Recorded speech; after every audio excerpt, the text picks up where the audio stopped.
Hey guys, this is Shane Harder here from Seeking Unemployment. This is the real estate investing show where we learn how to become gainfully unemployed together. Now, today's episode, as well as this whole series that we'll be following, comes from a realization that I had that I kept finding real estate investors who would look at the same exact issues completely differently. And then sometimes they would look at the same issues in the exact same way.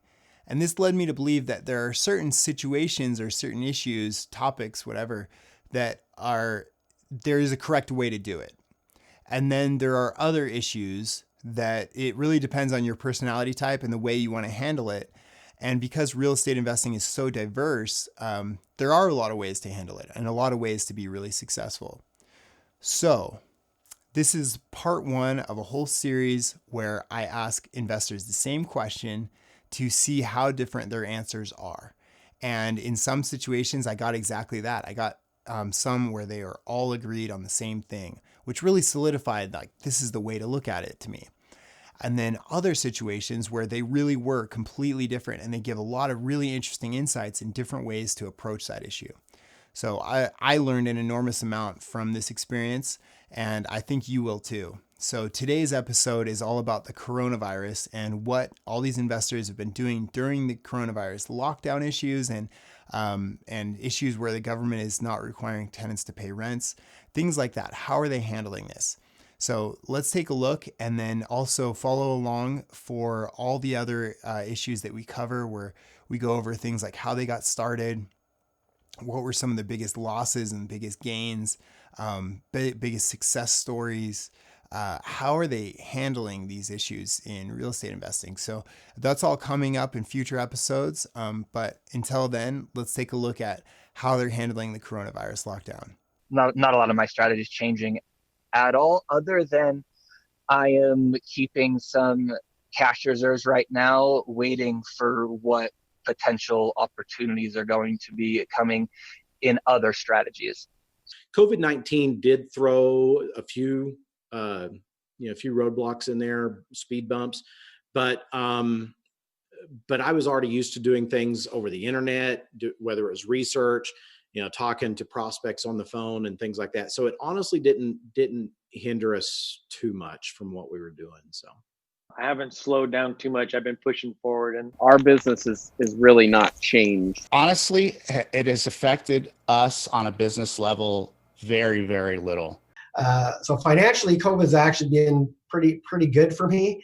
Not that I want people to suffer or get sick in order for me to make a paycheck, but I want to use this as inspiration for maybe somebody who's sitting at home thinking, there's nothing I can do to make money right now. Nothing can be further from the truth. There's a lot of opportunity out there.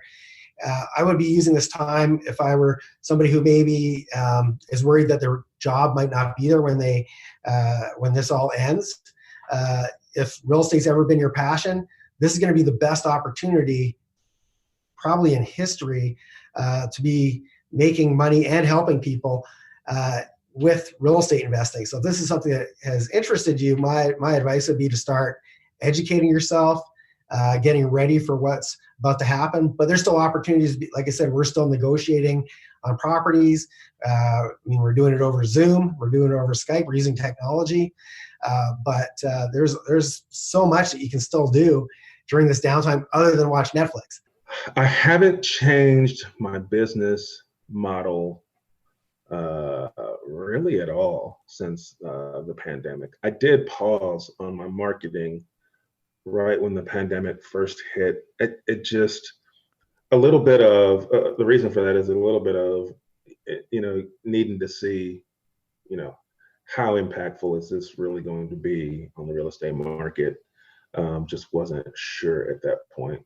Yeah. And also just didn't want to come across as predatory, especially to new people on my marketing list who've never gotten a piece of mail from me before, right? And then the pandemic hits, and then now they're getting a piece of mail that says, sell me your house. And it just didn't feel like it was the time to mail to new people when it first hit, because we just didn't know what was going on. So I just recently started marketing again this week with fresh mail. There was a period there. I think we're out of it now, but there was definitely a period there where if you weren't talking about the COVID-19 situation, nobody cared what you were talking about. Like that Right. was the only thing that mattered to anyone. And so if you're Right. out there trying to, market a new product or something like that, it feels like you just don't care about human life. Or I felt like that at least for a little bit, which can really Right. come across as pretty bad PR. So Right. I feel what you're talking about. And I have a client of mine that's a new startup, and they actually launched their startup during the lockdown. But it wasn't right at that very beginning part. It was kind of a little bit after, once people are starting to get into the used to, just, I don't know, just used to like the fact that you're not Right. going into your work and you're working remotely or whatever it may be, or you're Right. washing your hands every 15 minutes or so. Right. Yeah. So that makes sense. Um, I get that. So you've recently restarted that whole program. Restarted the marketing. I never stopped my website in the AdWords campaign. That was always there because that's a thing where like you're going looking for that service. So I didn't feel Sure. like it was a problem to keep that going. But I would say that I still haven't, I'm still not seeing very many website leads. Usually in the summertime, your website traffic is just going up and up because this is when people get the bug to buy and sell homes. And it's just, I'm not seeing the website traffic. But if you look at like sales, real estate sales are doing really well. There's actually a shortage of homes available on the market in this area. So anything that gets listed gets sold pretty quick. Yeah. Same where I'm at too.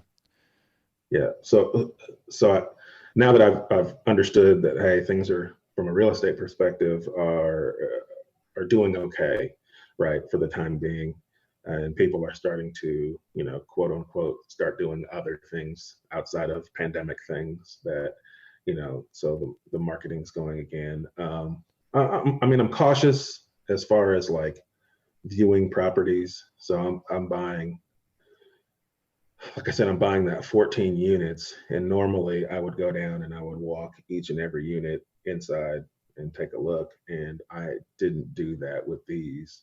I'm actually going to have a property management company manage these 14 units because they're not as close to me as the rest of my rentals. And so kind of what I did from that perspective was I called the property management company that I plan on working with and said, hey, can you send someone down and meet with the owner and walk each of these units and FaceTime me as you do it, so that I wouldn't have to be in and out of each and every unit myself. Is it a multifamily complex? Mm-hmm. Cool. Yeah. So it's one deal. It's 14 units. 2 deals. Sorry. 16 units. 2 deals, 16 units. A 12 and a 4. Very cool. Very cool. Yeah. And they're right next to each other or something? They're in the same town, but not right next to each other. So I've been busier than ever these last few months. So whether that was with flips or with selling and buying homes for other people, I think that what changed was understanding the psychology and motivation of my buyers and sellers, and of buyers that are coming into my flips. What I found is that vacant homes sell faster because people are less worried about going into them. And so a string of homes that I sold at the beginning of the year, kind of during this COVID stuff, were all vacant. And I found that actually, like, I just saw them going under contract a lot faster because I wasn't having an open house. I wasn't putting restrictions on showings. I just said, use showing time, go check it out, like, boom. And so I think that for a lot of people, they felt more comfortable with that. But I also think, I think the weather change also shifted for a lot of people, but in Salt Lake, starting tomorrow morning, we're all mandated to wear masks in public. So we're not through the first wave. This isn't second wave stuff. Like, we haven't even gone through our first wave yet. So it's hard to say what's going to happen. I think for me, more than anything, is paying attention to other people's sensitivity around it. asking them if they want to wear a mask or if they don't want to wear a mask, asking if they want to ride in the car or they don't want to ride in the car. I'm the one that's turning on all the lights in the houses. I'm the one that's touching all the doors, you know, like really just like being mindful of how can I like protect them. And you know, it's funny. I mean, the responses are all across the board. I mean, some people are very strict about it. Other people really don't care. They could care less. Yeah. And so for me, it's just like, okay, I just want to like make sure I'm accommodating people, but people still want to buy homes even with this going on.